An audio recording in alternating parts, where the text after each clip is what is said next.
Hey everybody, it's Craig and welcome back to the channel. Listen, I'm doing a little bit different video today. I'm going to be covering something that is another passion that's very near and dear to my heart. Y'all know counseling is what I do. Mental health is my jam, but I'm going to be covering the topic today that's really in the public news. And this topic has to do with the latest email that was sent to all federal workers by OPM, that was sent by the White House to every federal worker. And that letter, as you know by now, if you've been looking at the news, that letter is talking about, hey, do you want to resign from the federal government and get 8 months of pay? Or go on 8 months of paid leave, or not have any duties or responsibilities as a federal worker? Or do you want to remain with the federal government and then embrace all of the different changes that are coming along with the federal government? So today I'm going to do a video because my goal and my thought process and what my aim and objective is I want to talk to you, the government worker, the federal worker. And you might ask yourself, well, Craig, what qualifies you to make a video like this? What qualifies you to talk to the government federal worker of any kind of federal agency? And as you can see, I have Navy right here, and this it's not just a sweatshirt that I got for style. I am a retired military officer from the Navy, and with 20 plus years, and also I have been working since I retired from the government. I've been working as a government employee, and I currently work as a government employee, and that's been for the balance of almost 7 years. I saw a video the other day, and I kid you not, the video that I'm doing now, I already had the idea to do it the day the stuff came out, and it got in my mind, and I got to a point where I started writing out the script, and I saw somebody else had done a video, and so I want to give proper honor and love where honor and love is due. Go check out Smart Money Bros video on it. And it's okay if you watch his, and it's okay if you watch mine, because we're both coming at it from a different perspective. He says some things, and then he gives some of his opinions on what's to come as far as for federal workers and what's to come for government workers. But I'm going to give my opinion on what you should do. So today I want to cover something that is, again, very near and dear to my heart. And it's 5 tips to maintain mental health as a federal worker, 25. And the first tip is don't panic. All right. Do not panic. Listen, if you panic, there are so many emotional things that happen. There's so many, there's so much stuff already that you have to deal with. If you start panicking, you're only going to make it worse. I want you to settle down and start thinking about the email that you received, and think about how to calmly deal with that email. One of the things we learn as government employees is when we're in tough and difficult situations, we think in process, right? Like we think in terms of what's the first thing I do, what's the second thing I've got to do, what's the third thing I've got to do.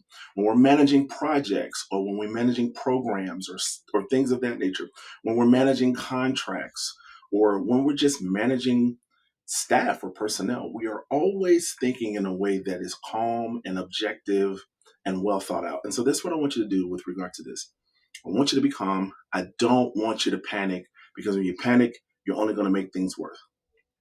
Take the time. If you have everybody, almost 2 million people have already gotten the email by now, I'm sure. Take the time, look over that email, and think about what it is that it means to you uniquely and specifically.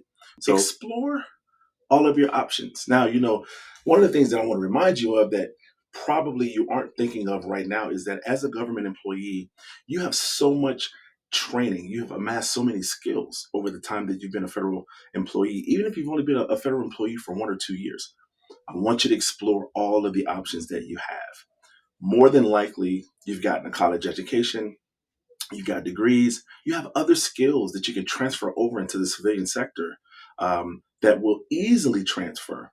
There are some of you who are programmers. There's some of you who work in IT as developers, software engineers. There's some of you who work as contract specialists. There's some of you who work as program and project managers. There's others of you who do all kinds of things. You work on the side of maybe law enforcement, or on the side of even on the side of border patrol and things of that nature. I want you to take some time, stop and think about what it is that you do. All right. And I want you to see and realize that there is a parallel for everything that you do in the private sector. And you could bring a whole lot of value to the private sector if that's what you want to do. So explore all your options, explore your opportunities that you have, and leverage the skills that you've learned as a government employee, whether you've been with the DoD or whether you've been with other agencies like EPA, or maybe you've been with other agencies like HHS, Equal Employment Opportunity Commission. Maybe you're part of some of those DEI programs that got cut. I want you to stop and for a moment and take some time to look at the civil service that you already have, and I want you to see how you can transfer those skills over into the private sector. And let me take this opportunity to let all of you know how important it is and how much I value the work that you do and how important the work that you do is for the government. You're doing a phenomenal job for the American people, and I'm proud of you. Number three, I want you to stay connected to leadership. Stay connected to leadership. Get off the news. I know there's a lot of stuff coming out in news articles, but make sure you stay connected to your agency's leadership, because your agency is the one that's going to interpret what all of these executive orders, all of these laws, all of the new guidelines and the new regulations mean. So you really, really, really want to stay connected to your leadership. You want to have an ear to what's happening in the public sphere. That's true, but it's better for your mental health if you limit the amount of news that you're getting in, okay, from other people who may just have opinions, but maybe the information is unverified. So you want to really stay on top of making sure that your leadership is the voice that's prominent in your head as you're going about making this particular decision. Okay, so you want to stay connected to leadership. The next thing is, which is really connected to staying connected to leadership and is really associated with that, very closely associated with that, is get clarity. Get clarity. The last thing you want to do is make a decision based on information that's faulty, information that's not verified, information that's coming from a source that has not been fully, let's say, fully cooked yet. You don't want to make a decision based upon that, right? You want to make a decision on a clarified purpose that you have. So make sure that the places that you're getting your information from are legitimate. And that's going to be the OPM website. That's going to be your agency's direction that they will either send to you via email from verified sources, from either .gov, .mil, .smil emails. You guys know the drill, right? You know the difference between a phishing email or the difference between a legitimate government email from an official source. So you want to make sure that you get clarity on what it actually is that's being said. And you're not going to get that clarity from news articles. All right. There are some great news outlets out there that speak specifically to government workers, and I appreciate them. But you want to make sure that you get clarity and make sure that the information that you are receiving is directly for you, and make sure that the information that you are receiving is what is speaking directly and specifically to your situation. So get clarity, right? And the other one that kind of goes along with exploring your options is, some of you may be close to retirement, right? Some of you, this may be a blessing for some of you. I realize that for others of you, it may not be as much of a blessing because it depends on where you are in your career. It depends on what OPM guidelines are with regard to the amount of service that you have, the age that you have, the years that you have. But you want to get clarity on what this actually means. And you want to make sure you do some pros and cons on what taking the decision means versus not taking the decision. Make sure you talk to family and friends. Make sure you talk to people in your circle who are important to you as you're making this decision. And when you do that, get clarity on what it actually is that's being said. And make sure you exhibit a level of patience. I know we only have until February 6th to make this decision. We only got till February 6th. So right now, it being, as the date of this recording is January 31st, you should be talking to the people in your life that are very, very important. And you should be getting as much clarity from your agency as possible on what this decision actually means for you so that you can make an informed and right decision for you and for your family. So get clarity. And the fifth tip and the last tip for maintaining your mental health as a government federal worker is always maintain your documentation. Ah, OPM is going to tell you, I'm going to tell you, anybody who's worth their salt is going to tell you on YouTube and any of these other social platforms and any of the news media outlets, you got to maintain documentation. They've even told you that in the email that you received. If you'll notice, they said, listen, you're going to get more information from your agency that you work for and from your field office that you work for. But what you want to do is you want to maintain documentation of the decision that you make.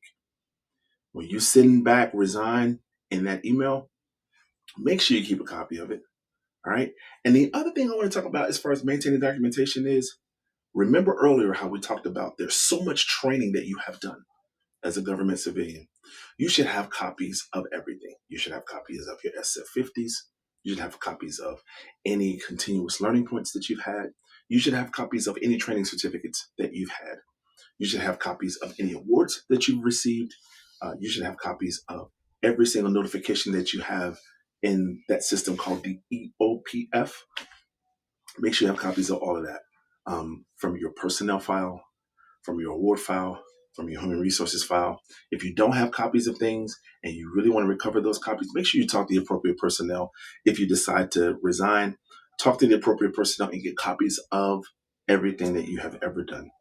Okay? Any documentation and correspondence that you've had with your supervisors, with your agency heads, with your leaders, and with your directors, you want to make sure you keep all of that. And any pertinent emails that have anything to do with performance appraisals, anything to do with mid-year appraisals, anything to do with anything that had to do with your performance or your time at that agency or other agencies. You want to make sure you keep what we call in the military an I love me file.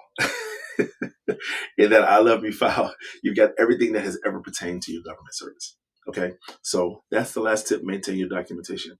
Listen, I want to say to all of you how much I appreciate you, and I want to say to everybody, we're going to make it, right? If you look at those 4 things in the email that you received of what the new administration wants from federal employees, if you listen to this video and you've been a faithful government worker this whole time, then you already embody those things.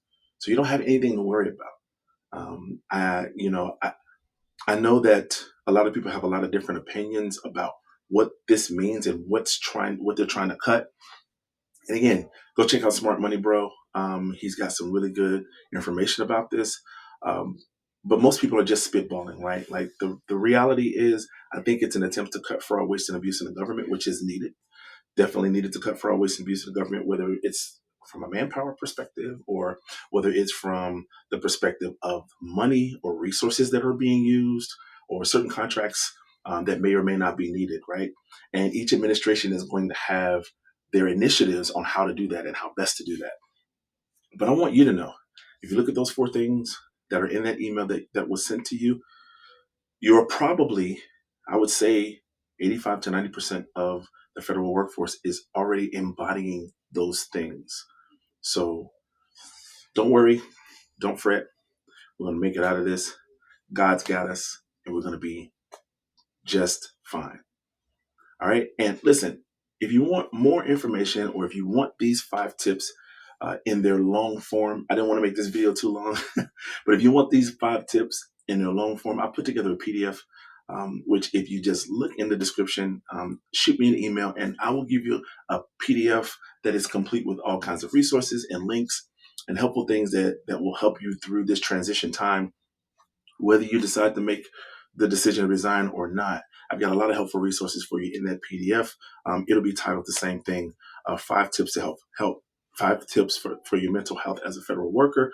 And I think it's going to give you a lot of added value on what decision you should make, right? It's going to talk about pros and cons. It's going to talk about leveraging your skills.